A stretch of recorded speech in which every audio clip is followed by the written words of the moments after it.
पर ये दिखेंगे नहीं, पैनलिस्ट्स नहीं पैनलिस्ट दिखेंगे नहीं, ठीक है, so I have to people joining on Zoom, yes, they'll only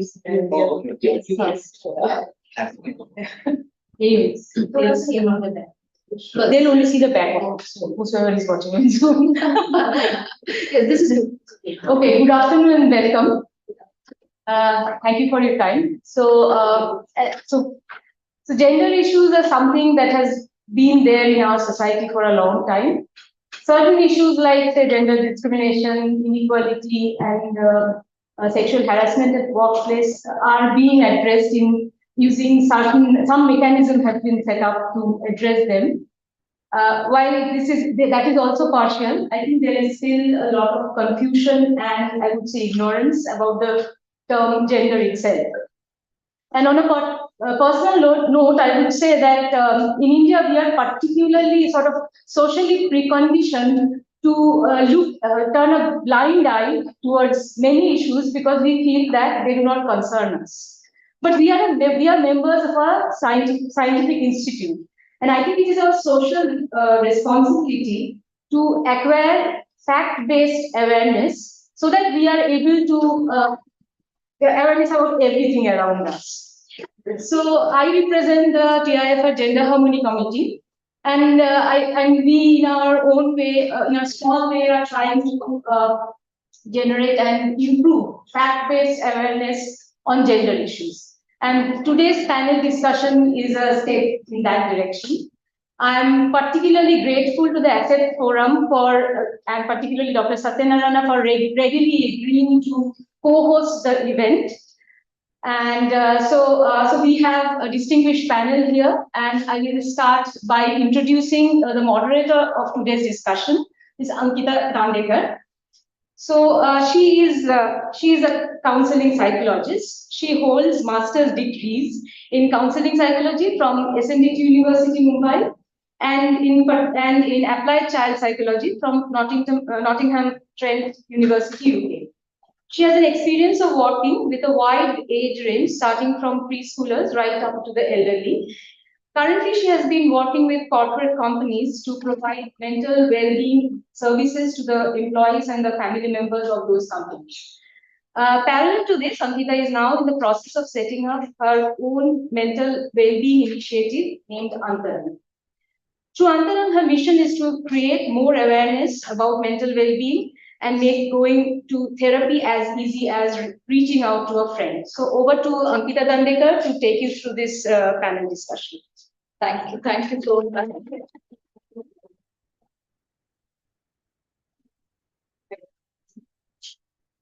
Thank you, ma'am, for such a warm welcome and introducing me and setting the scene for what we are here for. And I welcome all of you as well.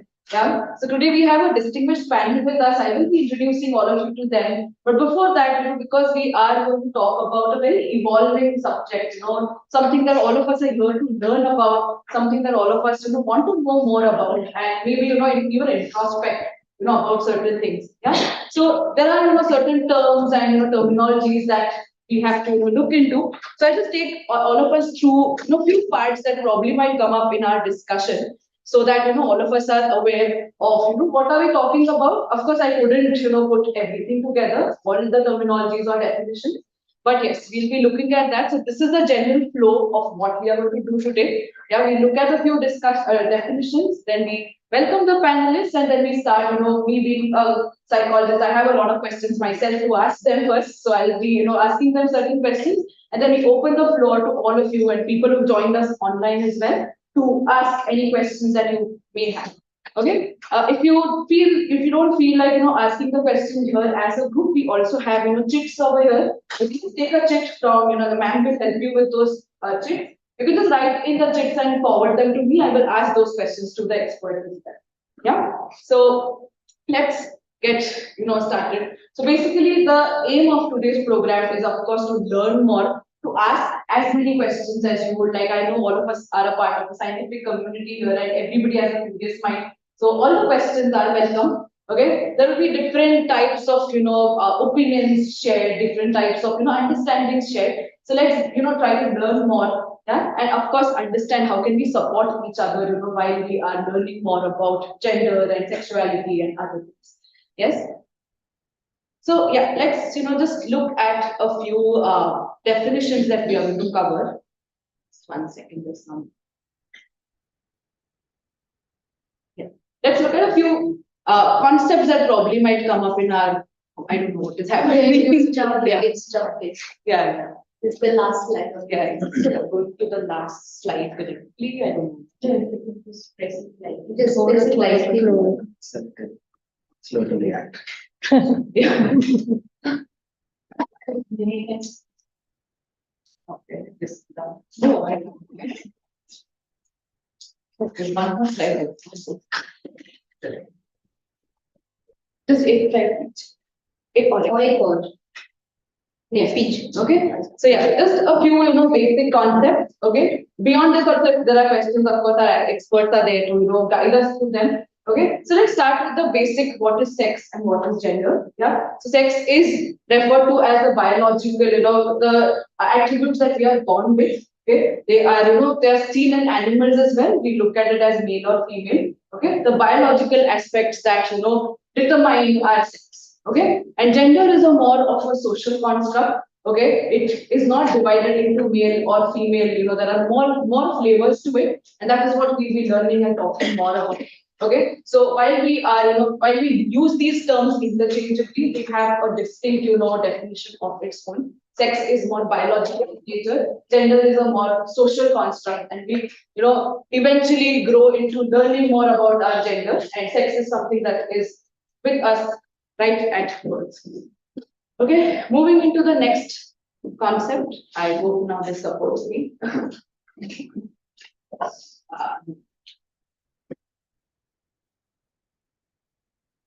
Yes. Okay.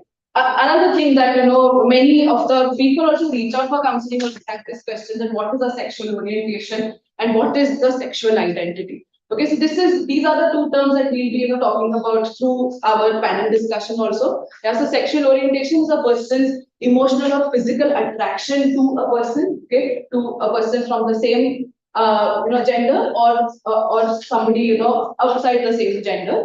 And sexual identity is the innermost concept of themselves. Okay, what do they feel about themselves? What do they think about themselves? That is the identity.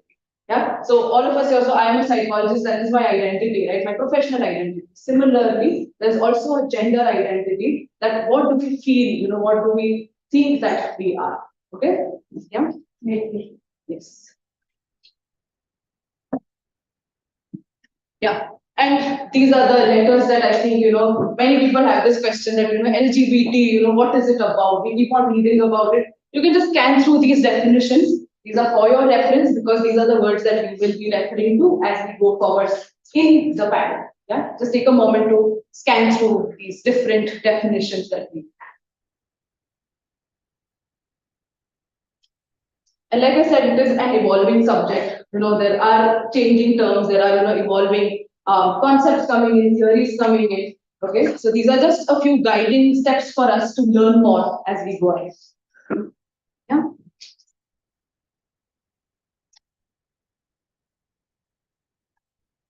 Okay. Yes. So yes, let's be mindful. Just a few ground rules. This is a panel discussion. Okay, we are not in a debate of any kind. Okay, this is a space for us to learn more. Okay, have a productive dialogue. So like I said, whatever questions you may have, please fire them through. Ask those questions. Okay, don't feel shy. Even if not here, if you want to talk after the panel, we will be available. You can come up and ask those questions as well. Yeah, let's respect each other's opinions. Yeah, there might be something that you heard today is something that doesn't fit well with you, or you've probably not thought about it until now. But let's respect all of that. Okay, just a few rules for all of us so that we can make the most of the session today and learn as much as we can from our panelists. Yeah, and yes, I think that was about it. Yes. Yeah, I think this is a beautiful quote, I think, which just, motivated me to put this presentation together. So coming together is the beginning. I think we've achieved that. So yes, great for that for all of us. Congratulations. Yeah, let's move to the next part. That is, let's keep together so that we can progress from here and let's be successful eventually by supporting each other. Yeah. So having said that, let's move to the panelists. Let's move to talking more about who we have sitting here in front of us. Okay. So firstly, I would like to introduce Dr. Pandey over here, Dr. Armaan Pandey. He's a consultant psychiatrist. He is an alumnus of the Moderator Municipal General Hospital, that is the Sion Hospital as we know of it as. Okay, he is a co-founder of Sexuality Matters, a comprehensive sexuality education platform. Okay, and there was a long list of wonderful articles, books and textbooks that he has written his content in, and he does a lot of work when it comes to sexuality education. Yeah, and he also has been working with the community very closely. So thank you so much. Welcome to you, Dr. Armaan. Yeah. Next, we have Ms. Nilofer with us. She is a project coordinator at Transcend, the Humsafar Trust. Yeah, she has been working for the LGBTQIA plus community for last 15 years, and in the last 8 years, she's been specifically also working with trans community. Her major work is focused on social, economic, and economical development of people, who are going through challenges as trans people, and she also holds a lot of consultations, helps people in crisis when it comes to violence against people who identify as transgender. Yeah, so that is the major work that she does. So she's been working with the community very, very closely. And recently she's done 14 regional consultations and 1 national level consultation for people who are working with violence against trans persons. Yes, so welcome to. So along with that, the captain of our ship, I think she's the person who has put everything together, Dr. Sandhya Raghavan. Everybody from different fields, and all of us are putting this together. I don't think we need to have a different introduction for her. She's the medical head of TIFR, and I think she has supported and has been supporting all of us in different aspects, as we reach out to her. And thank you so much, ma'am, for taking this initiative and making this happen. Yes. And we also have Ms. Vaishali Shelar with us. She is the on-site clinical psychologist here at TIFR and has over 18 years of experience in the field of clinical psychology herself. She's seen around 15,000 patients in her career until now. Yeah, and has an extensive experience of working with different government and private hospitals, with police force, with air force, and the list just went on, when I was creating this introduction for the panelists. And yes, she's also been a recipient of various awards, for her eminent work in the field of mental health and medicine. Yeah, so welcome to you. Without further ado, I think let's start with our discussion. I've spoken for a very long time now. I have to hear more. Yes. So yeah, Mike, I think it's there. So, yeah, it's just yeah. Okay, we are audible, right? Everybody can hear us. Yes. All perfect. Yeah. So yeah, at the get-go, I want to start off with asking a question to Dr. Armaan here. Okay, so as a psychologist, I keep on coming across these questions where people ask that people who are non-binary, who don't identify as a man or a woman, उनके दिमाग में कुछ chemical लोचा होता है क्या? What would you say as a doctor, working in the field? Sure. Yeah. Am I audible? Yes. All right. So, first of all, thank you for the kind introduction. My name is Dr. Armaan Pandey. I identify as a male. My preferred pronouns are he and him. This is the reason, why we are having these sensitization programs, so that we understand the concept of our existence, our individuality in a much broader perspective and in a much inclusive perspective. To answer your question, Ankita, human beings are very diverse creatures. Look around in the room. All of us have so much diversity in every aspect of our existence, from our hair color to skin to shape, size, everything. Why should sexuality be an exception? Sexuality in human beings is also a very diverse trait. And therefore, different kinds of gender expressions, different kind of orientations different kind of sexual preferences, they all come under the purview of normal sexuality.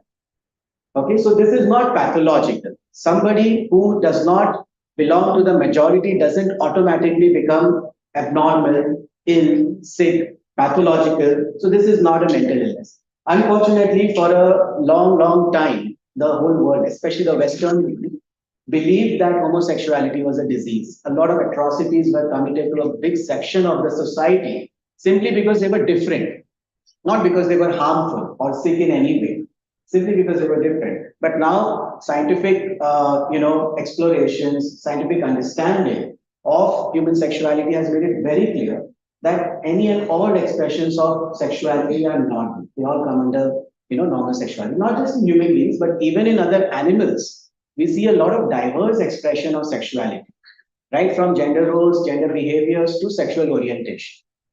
Okay, so in short, there is no chemical locha. It's all normal. Yes, absolutely. Thank you so much for addressing that, because we keep on thinking that, whenever we see something that doesn't resonate with us, we start looking for abnormalities, right? Is this normal? Is this not? Yeah. But now we can, get a complete stand that no, everything is normal. Okay. All of us can express our sexuality exactly the way we want, and we don't need to feel that this is abnormal or that is normal or anything like that. Yes. Thank you so much for that. Yes. Moving, taking it forward, taking our discussion forward to Ms. Nilofer, you've been working very closely with people, who face a lot of violence, because their gender expression doesn't follow the norm. Yeah. So I would like to know from you, what has your experience been working so closely with Humsafar Trust and working with people, who identify as non-binary or queer or, yeah. Yeah. First of all, I would like to thank TIFR, Sandhya ma'am and moderator. So my name is Nilofer, and just like very beginning of my introduction of mine, it is already clear that I'm from the Humsafar Trust, and I have been working with the organization for 15 years. But within this 15 years, I have been working only for transgender person for 8 years. So I have been coming across a lot of violence issues and a lot of that type of the cases. I get a lot of that type of the calls from the community from across the India, from pan India. First of all, I would like to say that means what is the sex, what is the sexuality, and what is the gender. So sex means if you see a person where is a male genitalia, that is called a male, and where is a female genitalia, that is called a female. So that is the societal norms. But yeah, if you see in the other hand, if we turn to the sexuality and the gender, if by birth my genitalia is a male, but in my growing stage, I get realized my walking style like a female, my talking style like a female, and my attraction towards a man rather than a woman. So at that certain point, I get realized that I am a trans woman. So that is called trans woman, and vice versa for the trans man, where child is born with a female genitalia, and they suppose they're talking style like a man, they're walking style like a man. So that is called a trans man.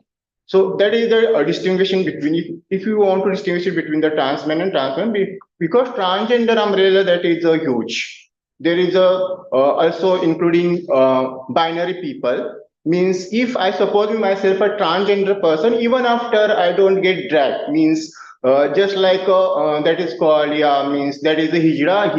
Means she wearing a sari, so that is the hijra. Otherwise, who wears a shirt pants, so that is not hijra. That is our societal misconceptions that has been coming across the decades actually.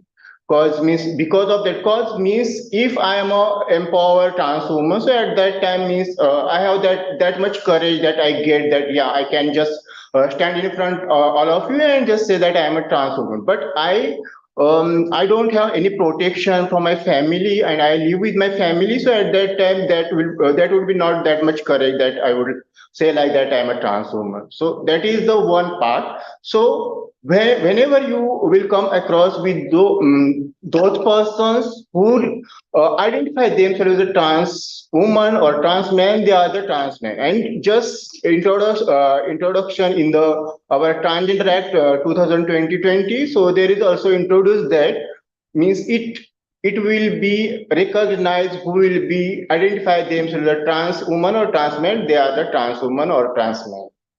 Okay, so that the terms is clear, and yeah, eventually means after the ending of the sessions, you will come across to me about your questions. I will give you answers of that. Yes. Thank you so much. I think, taking us through it's actually all of these terms mean, like I said earlier, it is an evolving subject. All of us are learning more about it. But thank you so much for, specifically talking about what is sex, what is gender, what is transgender, and, what is non-binary as well. Yeah. Thank you so much for, shedding light on that. Yeah. Moving forward from here, now that we've understood that, okay, all of this is normal, there are different people who identify it differently and they can express themselves differently as well. But a lot of self-doubt, right? A lot of people think that, okay, is this okay? It is not okay. Am I normal? That is the question that, many people tend to, get into. So I want to move to, Dr. Sandhya, who is a physician herself. So I want to know from you that, when people have so many biases in their mind, okay, that am I normal? Is my body normal? Is my brain normal? So many questions like that. So what do you see, when people reach out to seek help medically? Is there any barrier? Are there any biases that come across where they feel that I cannot go to a doctor, or what will happen when I go to a doctor? Okay. Hello, everyone. Yes, I do think there is a lot of hesitation in seeking help from healthcare facility. But also, according to my thoughts, it is just because the way they are treated in the community, their mindset is like that maybe we will be judged or discriminated in the healthcare system also. So that keeping that in mind, maybe they are not reaching out. Frankly speaking, I don't have much experience in this field, but still, whatever I have studied, I feel those are the reasons for not seeking help from the healthcare facility. But being a doctor, whenever a patient comes to me, whether male, female, or anyone, I don't see the person by their sex or sexuality. I see them as a patient. So a patient is a patient for a doctor.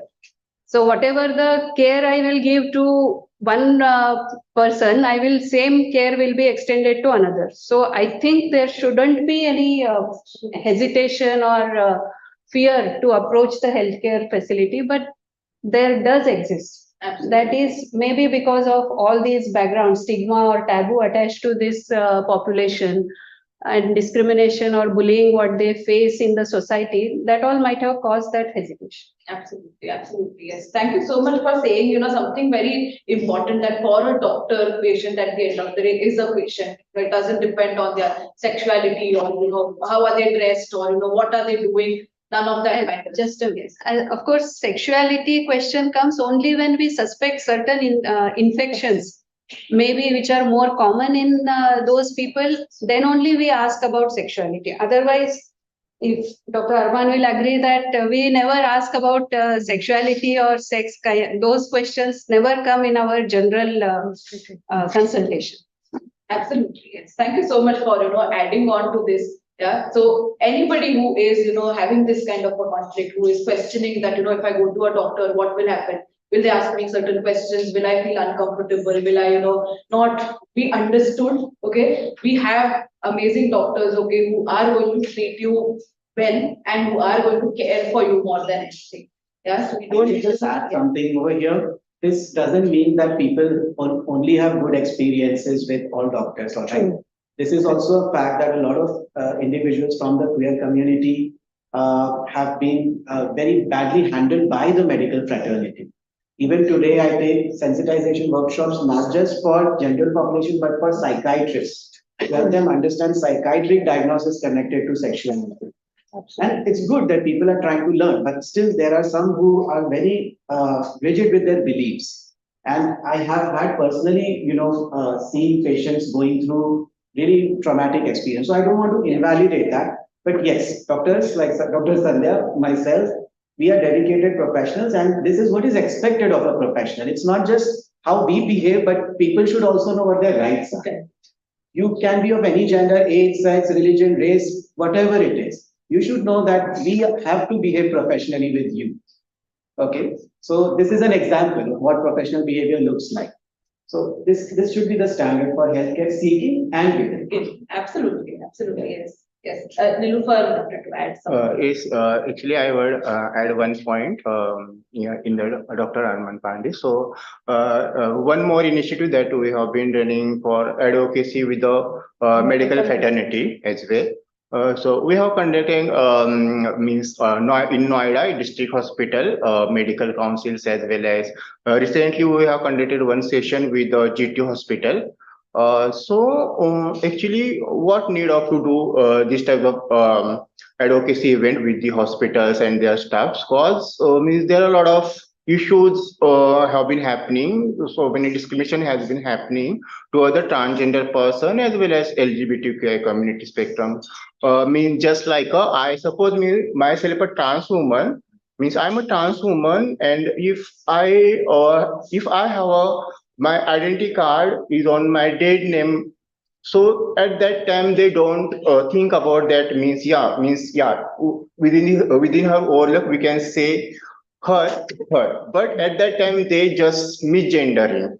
Means they will call me with my dead name and misgendering to me. So that it means mostly in cases that is happened in the every hospitals. That's why it's needed. Yeah.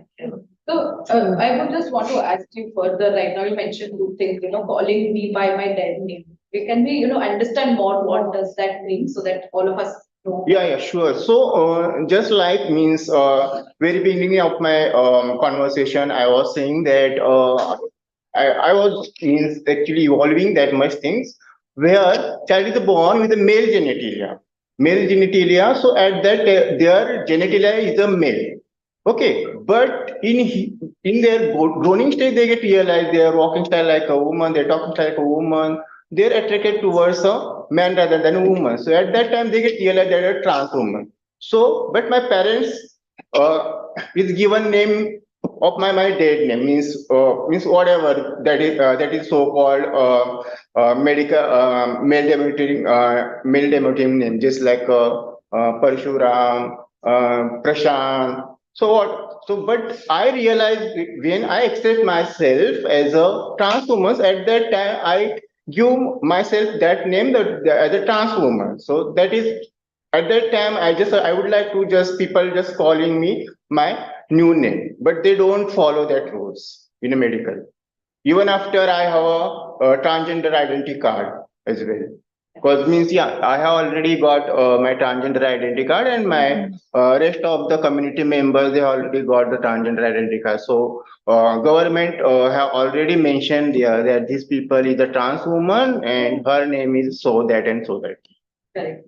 Absolutely. So, being sensitive towards this as well, not just looking at the person and deciding for ourselves that, okay, this person's name should be male oriented or female oriented, probably just asking, okay, what is your name? That is a basic question. They're probably asking that and then referring. That is something that, all of us can learn. It's just not for the medical fraternity persons, it's for the all the persons.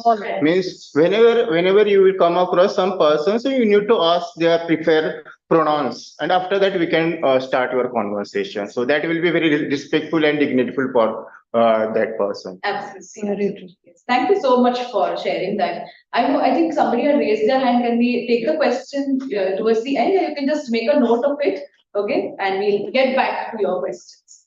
Okay, yes. Yeah. So moving forward from here, now I think it is a interesting discussion going on, learning new things. Yeah, I want to come back to Dr. Armaan over here.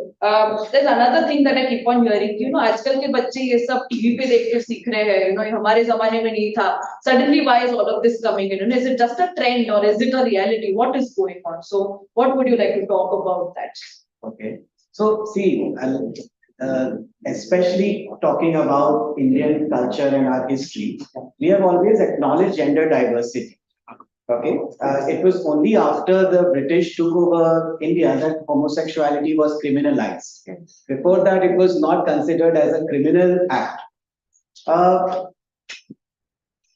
Gender diversity has existed for as long as human beings have existed. Like I said, it is also there in other animals. There is nothing beyond our brain. There's nothing beyond biology. People talk about this is biological and this is, I don't know, something else. But mind is in your brain. When something happens in my mind, something is actually happening in my brain. Some parts of my brain can be seen as the mind, thinking parts, feelings part, some awareness. So our brains are actually like a mosaic. Often we come across slides where male brain is blue and female brain is pink. But even for people who are born as male and identify as male, cisgender, we use that term cisgender. If your gender identity and your assigned sex, they match, right? So even for cisgender males and cisgender females, the brains are actually a mosaic. You take any characteristic, put it on a spectrum from masculine to feminine. Okay, like walking style. All right. Let's say that there is a certain walking style that's considered masculine, and certain walking style that's considered very feminine. Walk with your shoulder or walk with your hip. I heard that somewhere. So you put it on a spectrum, and you see that everyone falls somewhere on that spectrum. Not every cisgender man will also walk like this, or every cisgender woman would walk like that, right? So you take any trait, and there is a different representation in all our brains. So we need to see that it's not just a gender identity, even sexual orientation. We have these categories: heterosexual, homosexual, bisexual. But we have always known, psychology and in psychiatry, from the time of Sigmund Freud, in fact, that it's all on again a spectrum. All of us have some homosexual element. All of us can feel attracted to anybody. Okay, it's just a balance. If I feel majorly attracted to people of opposite sex, I identify or I call myself as heterosexual. Then there is also the dimension of practices. Okay, we talked about sex, we talked about gender, we talked about orientation. Practices is something altogether different. People who are mostly, let's say, of heterosexual orientation may still engage in homosexual practices sometimes. All right. That brings me to the answer to your question. While we are growing up, when our brains are getting bombarded with sex hormones during puberty, the wiring is still not very fixed. And it's a very normal thing for almost every adolescent to have homosexual feelings, homosexual attractions, and quite common for adolescents to have even homosexual practices or experiments. All right? Unfortunately, because sexuality itself is a taboo subject, people don't talk about it. There are unsafe practices around it, and there are risks involved.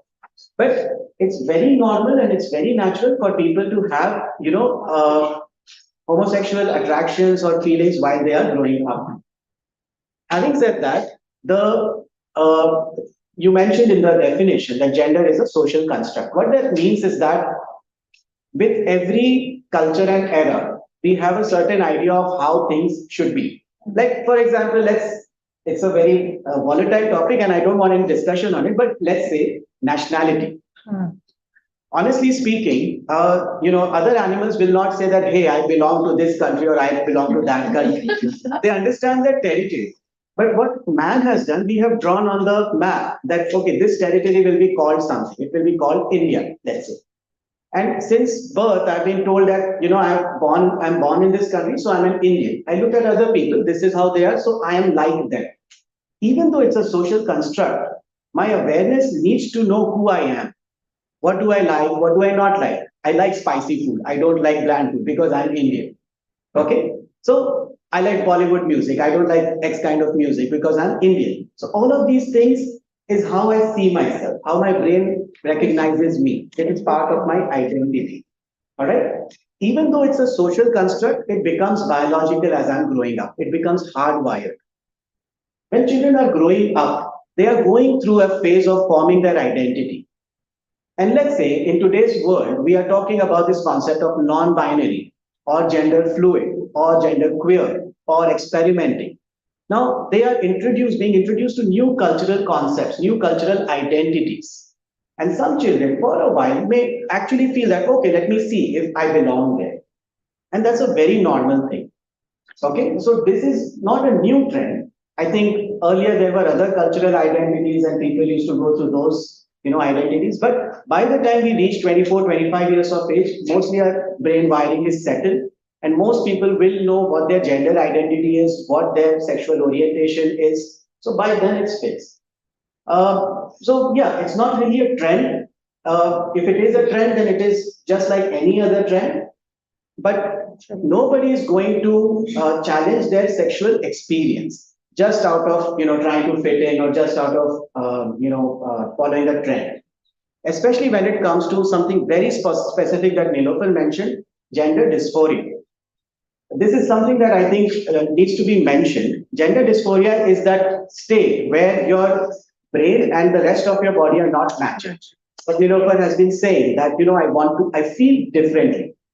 All of us have a sense of manness, womanness, or whatever you have a feeling of your gender. And in gender dysphoria, there's a mismatch between your physicality and your brain, how you want to express yourself. There is no other reason why a person would say that I belong to a different gender identity besides gender dysphoria or gender incontinence. The discrepancy could be very big or it could be a little less. But there is no other reason. People don't do this because they are just following a fad. So this needs to be validated. This needs to be taken into account. Young people who come to me, adolescents who come to me with questioning their gender identity, they know that they are questioning and they don't want to do anything about it besides just exploring harmlessly in reversible manners what their gender identity feels like. Okay. So we need not get startled. We need not get shocked if a kid tells me or a child tells me or a young person tells me that, hey, I'm gender non-conforming or I'm queer. We need to listen, we need to understand, and we need to support them. Okay? It's not something very drastic or sudden. Yeah, definitely. Thank you so much for sharing that, because while we are talking about something like this, if so many people are wanting to explore, that can't just be because somebody has told them that, or they've just seen something on TV. Yeah, it is constant introspection, something that we keep on exploring about ourselves.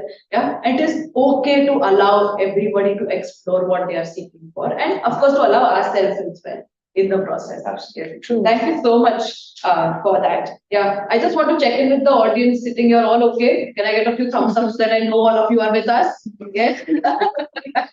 Yeah. So yeah, coming back to the panel, while we are talking about this, I want to get the discussion back to Nilofer. That while we are now addressing student community, we are talking to people coming from academia.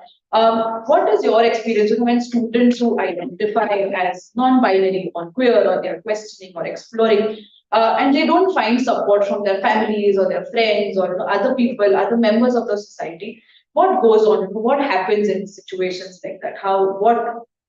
What would you like to know? Yeah, sure. So actually, we have a lot of initiatives, and one more initiative that we have been also conducting a lot of sensitization and advocacy event with college students as well. And we have been disseminating the information: what is the sex, what is the sexuality, what is the gender, what is the differential between them. And means every time we do also one more session that is called experience sharing. So yeah, I would like to some of my experience sharing about the especially means about the transgender persons. Means if you come to know about that, yeah, you are the transgender persons in your childhood. So at that time situation becomes like that, means they think themselves are very lonely at that time. They get molested, they get harassed, they get bullied by their parents, by their teachers, as well as from their co-fellows, and because of that, they get that type of mentally disorder, and they have to drop out their study in between their school and college days, and they have to join the hijra culture, means where means what type of the income source of hijra cultures, means they have to go for begging at the signal or in the train, or go for dancing where wedding anniversary happen, and go for blessing where child is born. So all these types of hideous works they have to do because of, and eventually they have to do sex work as well. So and they all these things they have to do because of uneducation, and uneducation is happened because of their childhood bad experiences. So Now in these days there are a lot of trans women and trans men, means if they want to do complete their study or they want to do professional courses. So we also support them as a technical support as well as financial support if they want to complete their study. Yeah. Ankita, here I, as a psychologist, would like to mention first that there is what I have seen in my experience when I was in JJ and working with HIV, and that's why I was close to this community also. That first that there is no acceptance from their own parents. Yes. For any person, the root is your parent. So imagine if that child he doesn't understand when he's a baby. As he starts growing, he comes into a certain age, then he starts understanding, oh no, I feel like wearing a dress, wearing a frock. So at that time, instead of supporting what the father does, and to be honest here and to be more precise, I had seen many cases where the parents were from a police background. So you can imagine that father being a police officer or a police, he would just thrash that child. And then he would come to us to JJ because he is in police, so whatever it is. So first, what I would like you people to do is to sensitize the parents, and that should happen. I think now we have all these big fundas of Garbha Samskar. Okay, but Garbha Samskar में ये एक component डालो ना कि there can be a child later on which can have. So start preparing that parent from that time. Why wait till that? Until that, as Nilofer rightly said, then she is bullied because you don't have a primary support. If you don't get from your parent, other people are there to come and whack you. Then you have the teachers coming in, then you have this other people. So, and what happens then? Then gradually the mental health of that child starts declining from there. He goes into sadness. Initially, I don't use this term depression. People very, easily use I am depressed and depression. There is a phase, probably we have forgotten the word sad. So they go in sadness, then they go in isolation, and then after a certain time, they go in a depression, which needs to be addressed first by the parents, then by the teachers, and then this. And what happens when they go in loneliness? Now, as Dr. Armaan also said, also we all are into the medical field. Now, this suicidal tendencies, if you see, now even a class 7 child is going and jumping from the floor. So eventually this child is also seen. So what he learns is like, okay, I'm going into this sadness. He is not able to control. So the next step, what he does is go for suicide. So this is a very big mental health issue for us to tackle. So I would really ask Nilofer if you could, when you're going to this hospitals, and please visit the gynec wards also and have this session for the parents, and not only the females there, jo pregnant there, call the father. They can have we have these meetings in the hospital where they can be addressed. So yes, the mental health issue is very strong because and finally this child, then his personality does affect. He is not the person who comes with a confidence, then all the problem starts. Okay, so yes, mental health is very big and it needs to be addressed. So I think this is what I have learned from my experience and working with. I was associated with them for a small time. So I feel that we should start right from the parenting. This aspect should come. Absolutely, yes. Thank you so much for both of your contribution into this. I think, a lot of times there is a framework, right? That मेरा बच्चा ऐसा ही होगा, उसको ऐसा ही रहना चाहिए. That framework itself, starts creating a barrier for us to even see how our child is. Yeah, and the sexual identity or their orientation or their expression is not the only, defining aspect of anybody, right? We are way beyond all of those things. So seeing our children the way they are, instead of, giving them labels or, putting them in a framework, is something that we need to promote I and think learn. even the schools, they should have this such kind of interaction with people from such trust, because the school is the place, it is always the child will come to, मेरे teacher ने बोला ना तो ये सही है.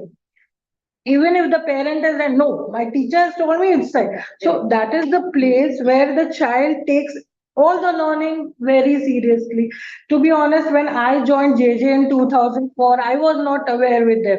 So, and the first experience, my madam was like, Kamati Pura ja, tite Asha, what is that? Asha, there's this thing, there is a exhibition, go there. And first was Lakshmi in front of me. So for me, it was like, so you understand, though I come from a very educated family background, my dad is also one of the scientists, whatever it is, but still, until I don't go into that community, I don't understand, I am not confident enough. Yeah. So How many of you over here have queer friends? So that's nice. Good to know. But still, majority of us don't even know another queer person. yes. Anything that is unfamiliar to us, we react with fear. Right. This Absolutely. is That's the what- human condition. We are programmed to just react with fear, apprehension, avoidance, and that makes this population very vulnerable. Right. But Ms. Nilofer and Ms. Shelar just said is that the population is very vulnerable from the get-go. Yeah. Absolutely. Yeah, so whenever I meet some political leader or welfare minister or some district officer, at that time I especially recommend them about means just start some syllabus from their puberty age of students. True. True. So just like Dr. Armaan Pandey was saying, that means while you are in your puberty age, so a lot of gender questions and sexuality questions that emerge out in your mind space, and that you don't get any your questions answered at that time. So means that syllabus need to be started from there at 8th or 9th class standard. That's what I said. Right. So Yeah, that's what I'm saying. It has to be in schools so that they become familiar, and then this discrimination or stigma. To be honest, till that stigma is there, which needs to be. If I may add something, adding it in the syllabus doesn't help. Even female reproductive system, although it is in the syllabus, doesn't get taught in the schools because Right. the teachers are uncomfortable teaching. Yeah, that is true. So it is, we have to do something beyond that. Absolutely, absolutely. That's what, if you can have such interactive sessions where they actually come and they understand, oh, they are very nice, they are very helpful, they are like us. Yeah, they're Like us. So that Actually, even today, we don't discuss sex and sexuality with our children at home. true. And same thing happens in school also. So children won't know what is correct, what is Wrong. like it's okay to be like this, or all those concepts are not there. So it should start from that stage. From family only it should start. Actually, what is happening? Parents are lagging behind. Yes. That's what I Children said. come to No, know. that's what I said. Okay, by 11, What is the parents? if children come to know about everything, they would tell us more about these terms than But we don't accept. the problem is that Acceptance is not that the values come from the family. there. Yes. Okay, the information and knowledge is still available to kids, but values will come from family. Yes. Even while talking about sex, if sometimes I do give an example to parents, कि Khajuraho temple आप जाके देखे हो क्या? उस जमाने का temple है, because what ये ऐसे बात करना चाहिए, ऐसे बोलना ये topic, so that time that was the temple. So that until you give them such evidences now, they will not really. Validation of everything. Yeah, that is what is. Correct. So basically, it was a wonderful discussion. I think that this is the concern that we see is, and why am I saying this is a concern? Because there are a lot of vulnerabilities. And it's both ways, right? It is for people, who are exploring, understanding also, and for people who are supporting them as well. Yeah, so all of us need to become a bit more mindful and understand what is the small change that I can bring about that can probably support my family member, that can support me as well in the process. And I think that question itself can start, changing a lot of things around us. Yeah. So yes, I think, that was a great contribution from all of you. Thank you so much for giving us this kind of information. Yeah. So coming a bit more closer to home, I would like to now talk to Dr. Sandhya and Ms. Shelar as well. Yeah. So for people who are identifying as a part of the community, okay, what are the facilities or what are the support that we are offering at the TIFR? What would you like to talk? Okay, I would say that anyone who has any questions or any confusion, they can freely approach medical section. We have a online, on-campus psychologist with Shelar, and also we have a psychiatrist on our panel. But I understand I need not refer everyone to psychiatrist unless the person himself or herself is confused or having any repercussions on his or her mental health because of this confusion. So I think we will try to understand their issues. We will evaluate on at our level. If we can help at our level, we will help. Otherwise, definitely we will take expert opinion about that. I think the population in question and the other people, they all suffer from mental issues sometime or the other. And the same way we will, the way I will treat a person from so-called normal population, same thing I will do with the other population, those who have some confusion with their sexuality or gender issues. So help is available. They have to extend their hands. That's what I would like to say. Yeah, I and ask Vaishali to. yeah, as ma'am correctly said that we are there in the department, so we are obviously there. Also, we have a gender team section over there. They can approach there. So, what I would suggest is if we could have more of audio visuals or something, because what recently I learned that in IIT Powai, they have this forum where they come openly and talk. These are the students who come. They have some videos where they talk because audio visual does have a great impact on your brain and your memory and whatever. So if we can have something like that, but otherwise they are open to us. We are free and we are all, as ma'am said, we don't look or differentiate with whom we are. It is as treated as a person coming for a fever viral. Of course, this will be handled here. I won't be prescribing you any medicine, but therapy I would be trying to help that person. So all are welcome, and I think they should take this initiative, even if there is a small doubt.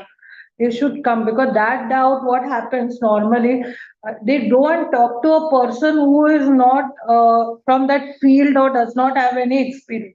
अरे ऐसा हाँ क्या फिर ऐसा होगा फिर वो पक्का ऐसा. So then this is what brings that stigma, and the person who's really facing that problem takes back a seat and then he lands up in something worse problem. So instead of that, we are there in the department. Please come approach us and we'll be obviously there to help you any time of the day. Yes, so if anybody, has any doubts, any questions, we have a team here itself in TIFR. You can reach out to understand more, to talk freely, okay, and the space will be held for you. Yeah.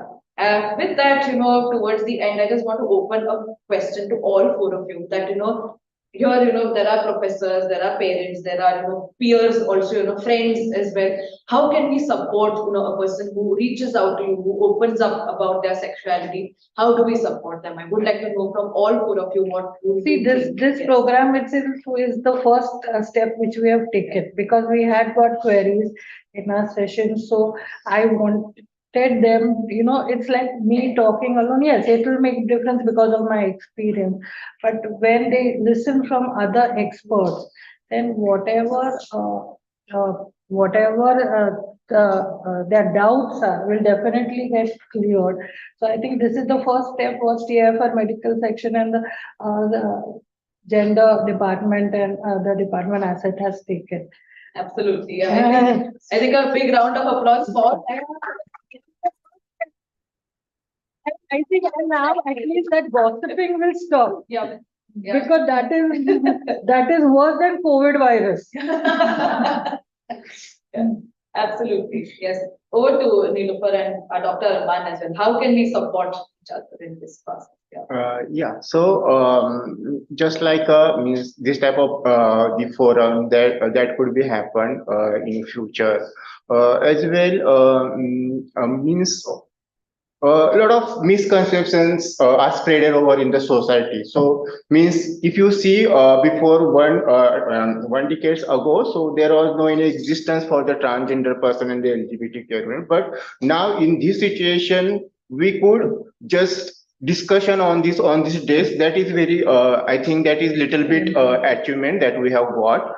But furthermore means I would like to suggest for the youngsters Means, yeah, you can see now, means there are a lot of transgender person, they have been completing their study, means they have been conducting their graduation and post-graduation, and they have been looking for jobs in the corporate sectors as well as government officials, and government have also started hiring transgender persons in the police force as well. A lot of corporate sectors that they have started hiring the transgender person in their workplaces. So now in this stage means that your turns, you need to spread the thoughts about the transgender person and LGBTQ person among us, the youth generations, about their gender identity, or about their issues, what the issues that they have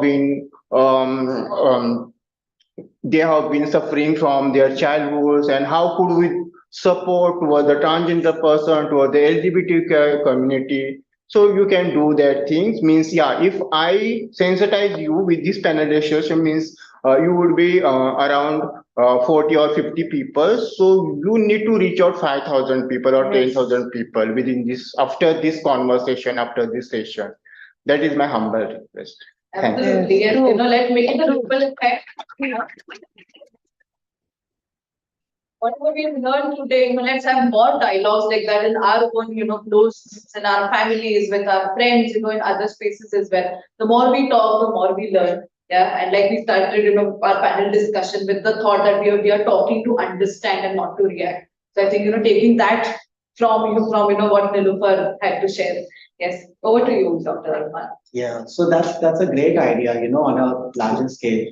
But as an individual, you can simply ask yourself this one question: if a queer person walks into your space, will they feel safe or not? That's it. Okay, that's how you can support anybody. Are you going to judge them? Are you going to avoid them? Are you going to mock them? Are you going to show sympathy or pity to them? Are you going to be too curious so as to intrude their personal space? You need to just understand, as a person, the way you would treat anybody. Are they going to feel safe? Is a queer person going to feel safe if they were to enter your personal space? If your colleague was queer, homosexual or transsexual, non-binary, whatever it is, if the person sitting next to you while commuting was queer, obviously or not obviously, okay? If a family member was queer, would they feel safe around you? That's it. If you answer that question and the answer is yes, you can be a supportive person. Absolutely. Right. I think it all starts with it. And now we are aware of how, our behavior, our thoughts, the way we are interacting, the better health, we'll be able to create for others. And of course, that is going to in turn help both the people in that interaction. Yes. So yeah, with this, the questions that I had prepared for are done. So we can maybe give a big round of applause.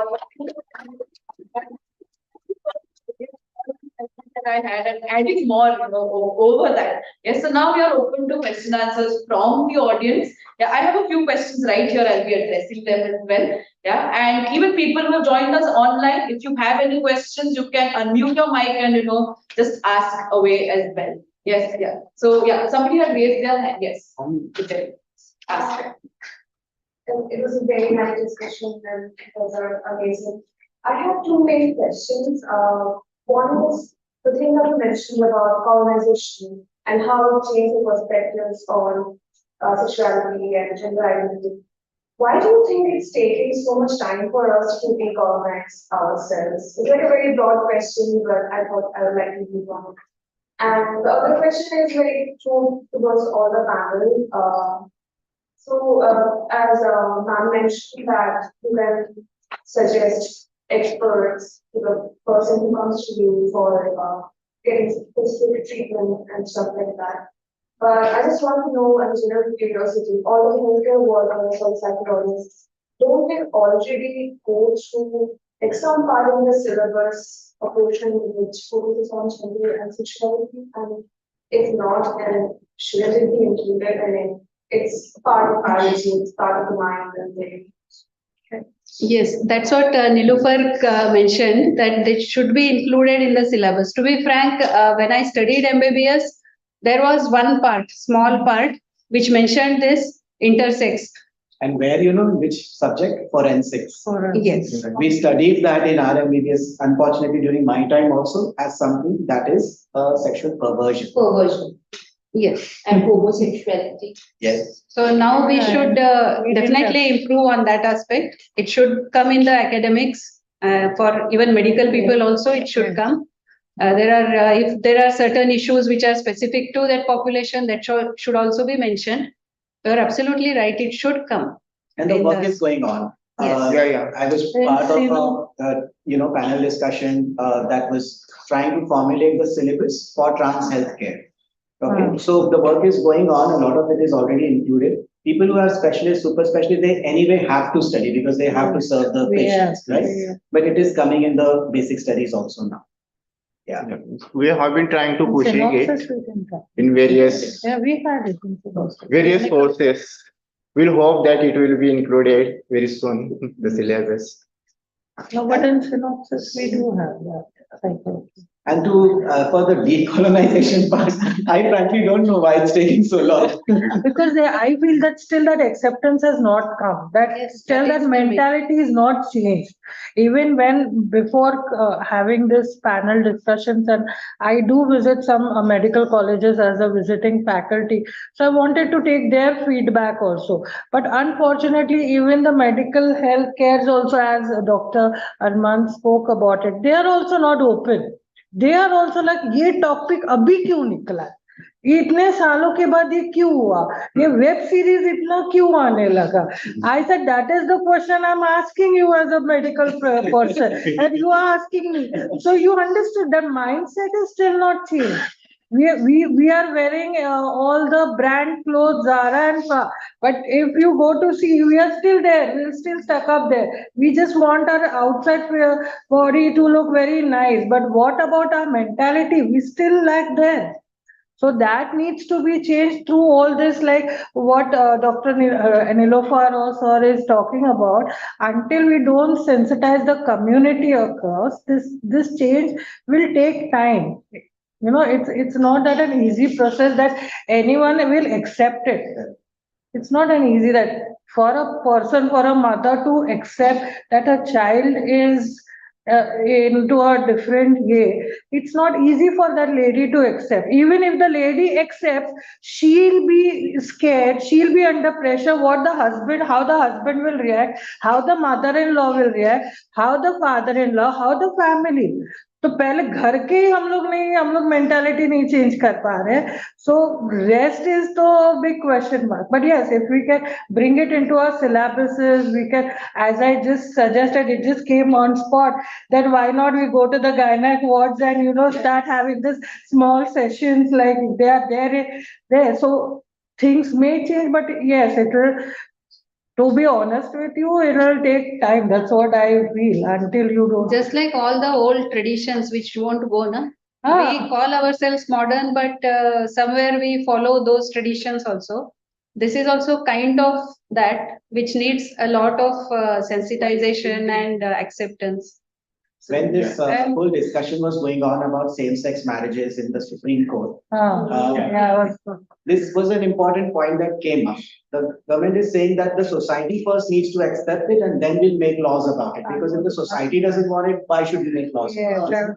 And the other section was saying, make laws about it and then the acceptance will come. So it's sort of a chicken and egg situation. As Madam said, even the teacher in the school avoids that topic. So you can understand the teacher is not comfortable to teach the children. So what is the rest is a big question mark. So that needs to be sensitized. And, Yeah. you can think about the people mentality, means whatever the mental people means. One hand people think about that the means if some transgender person come across to them, so at that time they ask blessing from them. And and on other hand, if some transgender person want to some shelter and some, if they want to purchase, means purchase some room or take a rental room in their society, at that time they totally deny. So means look that difference. That is the thoughts of our societies. a lot of discrepancy in thinking also. Yes. On one side, it is acceptable. On the other side, suddenly there's no, this can't happen. So a lot of things changing. Yeah. But thank you so much for that question. Yeah, I think somebody else had also raised their hand here. So I just had a question on that. So as you were mentioning about changing your platitude towards it, I think that maybe correct me if I'm wrong. That I think comes about when we have like laws to protect. So after this entire discussion of Supreme Court on same-sex marriages and all that, was there a section which mentioned discrimination against queer people to be included in Article 15? Does anyone know the plan? I'm not aware, but there's a separate transgender care act. Is it only for transgender people or the entire? Yeah, entire spectrum, entire spectrum. So if somebody discriminates a person from the community, you are legally allowed to go to the police and. Absolutely. It's a criminal offense. Government ready to protect the relations of relationship of the gay sex or lesbian sex, but they don't agree about their marriage. They can live with each other in a live-in relationship, but they don't get married. They will not get marriage certificate. But in the case of the transgender person, yeah, if I am a trans woman, so I suppose I am a woman. So if I can get married with a heterosexual man, so I will be considered myself as a female, and I will get married with a heterosexual person, and I will get marriage certificate. Yeah, that becomes. They were just definite means what means what those are the concepts and what are the things means they have in their mind space. Don't know, but they have not cleared up everything. But we need to fight for it. I have a question related to what Dr. Shelar was saying, that the family needs to accept the LGBT or transgender. But here comes a question, just like we are, society is accepting these people more and more, there's more and more awareness now about this people, yet shouldn't we also accept that it's very difficult for the family to accept this? So shouldn't the family also be given support or counseling, just like you're focusing on counseling for the transgender, the LGBT community? I think it's very difficult. If it's happening in somebody else's family, we can comment. But when it happens in your family, it's very difficult for us to accept. So shouldn't the family or the family members or people close to the transgender or whatever also receive support and counseling? Absolutely, ma'am. That is what I'm trying to say. It should start from the gynec ward. You understand? Because after producing the baby and as the child grows up, and that time if you, the counseling part, the family is not ready. You understand? They are not mentally ready to visit a doctor also. They have, and now unfortunately that GP system is little bit gone down. Initially that GP रहता था, तो ऐसा कुछ होता था, the family would approach the GP and they would talk. Now that GP concept is little bit growing, thoda sa it's not as active as it was. People first of all going to a psychiatrist or psychologist itself is a stigma. You understood? They should be open there. That's what I'm trying to tell you. How many of you will openly go and say, I'm visiting a psychiatrist? Nahi re, mera. Very few. They are not ready. So this part will come provided if that lady or that couple, the husband and the wife, are actually being sensitized for this thing. And that only can happen in the primary stage only before. And if yes, if they are ready, they should come and talk to the psychiatrist or the psychologist. We are welcome to them.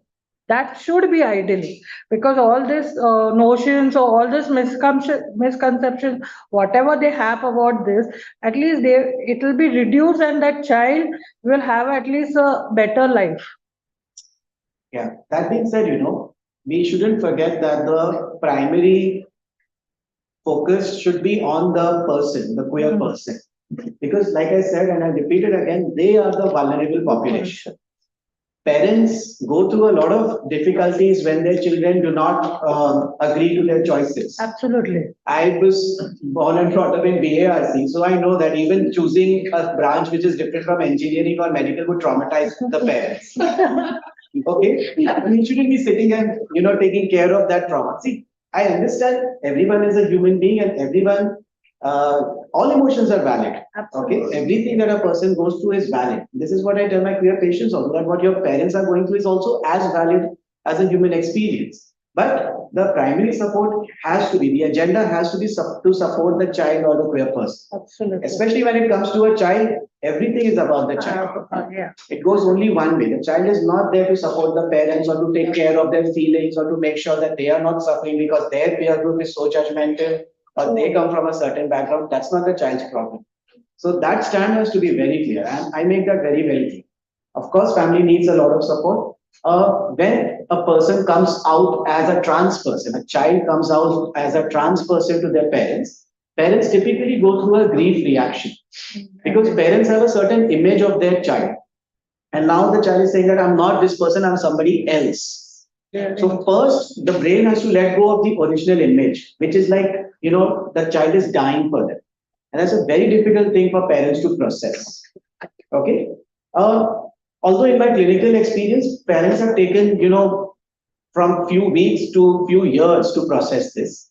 So it also depends a lot on the parents' personality, their exposure, their relationship with their child.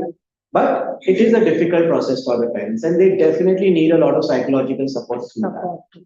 But more or less, everything turns out fine if the relationship is maintained well. If people don't turn against each other, become very violent or aggressive or hostile, generally things turn out quite fine. Society will always adjust. And I'm not saying this just because I'm promoting this or I'm advocating this, which I am, of course, but also from my clinical experience, people are always worried about what will others say. Okay, I don't know who these others are. Nobody's ever able to tell us. But some faceless society is going to judge them so much that they are going to just die of shame or something like that. Yes. But that never happens. As things progress, as things, change, or if a person comes out about their sexual orientation, more and more people come to know about it. People, all of us adjust. This is something that happens very naturally.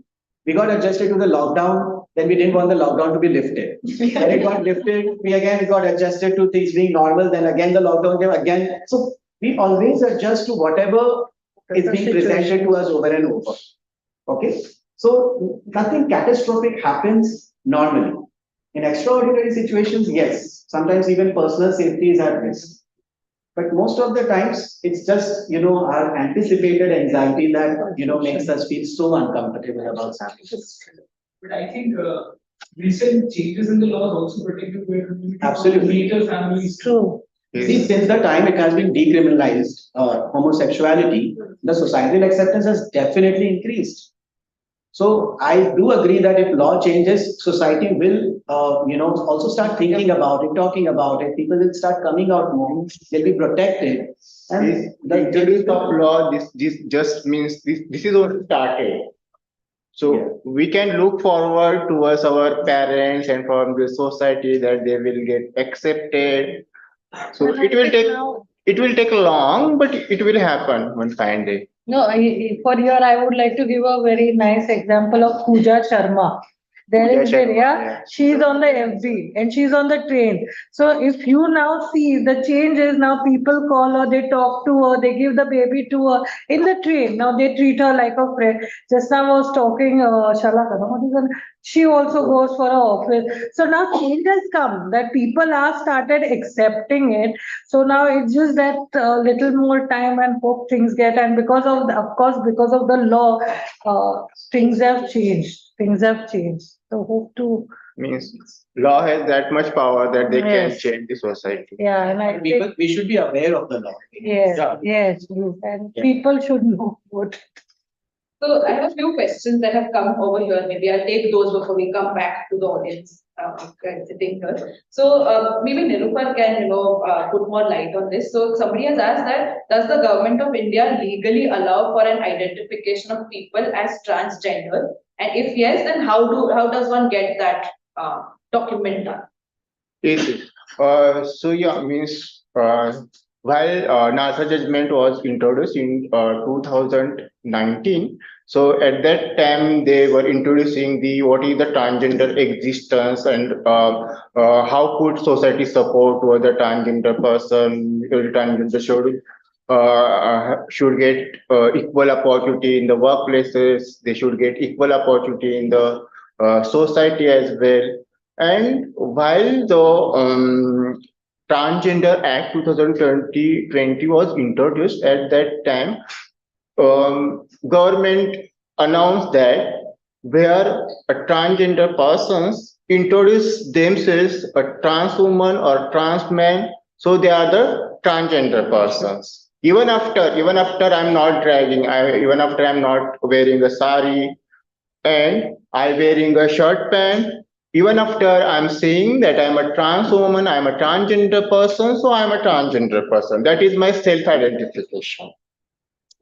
Yeah, that is clear. Means that, and yeah, this and for this government spread over the message to the district officers, so they provide the transgender identity card to transgender persons. So for that process, we need to apply on the transgender portal for the transgender identity card. We need to provide our Aadhaar card and address. And after the verification of the district officer, means it will take around 2 or 3 months to get the standard identity card, and it will be applicable for the every government sectors. Means even after whenever I flying somewhere, I use this standard identity card. If I want to stay some hotel, so I use this standard identity card. So means our focus is that to just miss that for the metropolitan city. If I live in a metropolitan city, I have that type of knowledge, like how to go for the national portal of the transgender identity and how could I get the transgender identity. But if we see in the remote areas, transgender person, they don't aware about it. So now our campaign is to reach out those transgender people, though means though didn't get this transgender identity card. So we also means we will get reach out towards this transgender person and just avail them these types of the cards. Yeah. Thank you so much for informing us about this, about the various schemes, and there are things available. Just making ourselves more aware about it, helps. Yeah. Ma'am just told me that we probably have to wrap up because the room is required for something else at 4 o'clock. Okay. So just to conclude this, after this, all of us can interact with the panelists. Yes, so there's a PM of the outside, you can continue with the discussion, but Yes. I think the session would have to be formed. Correct. Yes. Yes. So I would like to firstly thank everybody on the panel, and I give it over to Paswati ma'am to close the session formally. Okay, so I'm really grateful to the entire panel for such a, I would say, lively and informative discussion. And I just want to mention one thing, that many of you have questions about what the gender community is. And some of you would know that this is the new name for the women's set. And there's a reason why this name has been changed to this, and I think today's panel discussion is one of them. We just do not do it only for women. We are trying to get gender harmony in the place, and as they mentioned, so and there was a specific question on as what TIFR can do. I think as I told to people who have spoken to me, that we are willing to look into any complaints or concerns irrespective of who you are. So we will look into it, and within the institutional guidelines, whatever can be done and whatever help medically can be provided if necessary. So we will get you in touch with whosoever we think can help you. We are not the right people, probably. We are not all sensitized to that extent, but we are somewhat sensitized, because I think one thing that we have learned as a part of this committee is to put ourselves outside of it. Our perspective doesn't matter. It's the perspective of the person who's coming to you. That's the main thing. And like what I saw growing up doesn't really matter. I have to look at it that, okay, somebody has come to me and I have to look at it objectively, that what their complaint or what their concern is about. On that note, my heartfelt thanks to all the panelists for their precious time. And as a sort of, as you know, so this is also the asset forum. So, and Satya is not here, but he has obviously left some gifts for each of the panelists. And so this is I'll take one of them out and show you what it is. So this is a memento from the asset forum for each of the panelists, and he also one of the TIFR paintings that so it is my pleasure to hand it over to, I'll start with Ankita for doing such a wonderful job and taking.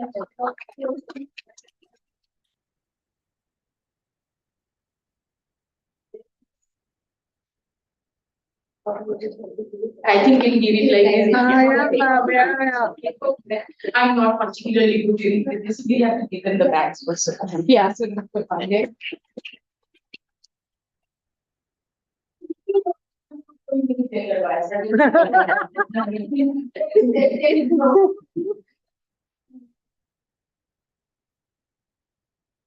and Sandhya doesn't get it. I will get asset wala. But he'll get it.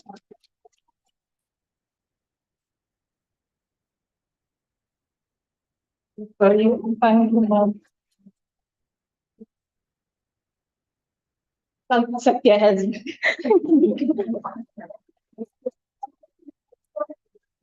There's tea coffee outside. Please help yourself, and the panelists will also join you. So you can.